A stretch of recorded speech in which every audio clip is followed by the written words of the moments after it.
నీ గురించి కూడా జనం ఆ మాట అన్నారు. నువ్వు రక్షించిన వాళ్ళు ఏమన్నారు తెలుసా నీతో? దేవుడు మాకు వరంలాగి పంపించాడన్న నిన్ను అన్న, నువ్వు వచ్చి మా విషయంలో జోక్యం చేసుకోకపోతే అయిపోయేదన్న మా కథ. అక్క, దేవుడిని వరం అక్క, దేవుడు మాకు ఇచ్చిన వరం అక్క, నువ్వు మాకు అందించకపోతే, మా కోసం నువ్వు ప్రయాసపడకపోతే, మా కోసం నువ్వు త్యాగం చేయకపోతే, పాపం నీకుండే కష్టాలు నీకున్నాయక్క, నీకుండే బాధలు నీకున్నాయక్క, అయినా అన్నీ నెరవేర్చుకుంటానే ఓ పక్క మా బాధ్యత నెరవేర్చావక్క, లేకపోతే మా బతుకులు ఏమైపోయాయో అని నీతో కూడా కొంతమంది అన్నారు. అనలేదా?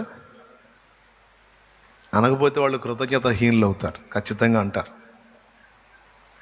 అంతే. ఈ జీవితానికి సార్థకత అప్పుడు లభించింది. నిన్ను సృష్టించాడే సృష్టికర్త.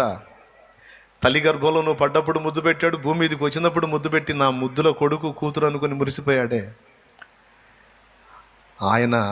అప్పుడు నవ్వుతాడు చిరునవ్వు. ఎప్పుడు? జనులు నిన్ను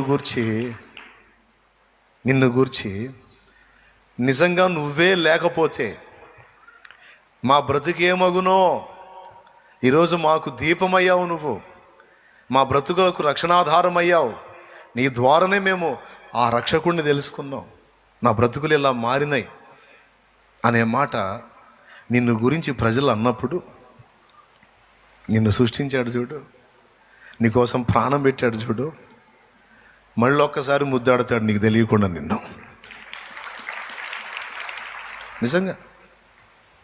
నిజంగా నీకు ఆ దర్శనం ఉంటే, ఆ విశ్వాస నేత్రాలు ఉంటే నీకు ఖచ్చితంగా కనపడతాడు యేసయ్య. నేను ముద్దాడుకుంటాడు.